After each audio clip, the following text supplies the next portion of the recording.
افغانستان په دې اواخرو کې په دې پوهېدلی دی یا به په پاکستان کې طالبان کامیابه کېږي چې ټي ټي پي ورته وایي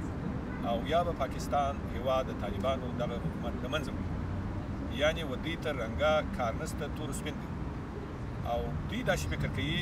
ټوله نړۍ داسې فکر کوي خصوصا پاکستانیان چې که چیرې د طالبانو حکومت په افغانستان کې دوام وکړي د طالبانو هغه په اصطلاح ماسټرمایند یا مغز چې دي هغه په پاکستان کې دي هغه په افغانستان کې نه دي ځکه چې د طالباني نظریې مور حقاني مدرسه نوري مدرسې پاکستاني مدرسې دي نو څنګه کېدلی سي چې په مورني هېواد کې سیکولریزم خو څه کوي د کفر قانون وچلېږي او په ژېږېدلي هېواد کې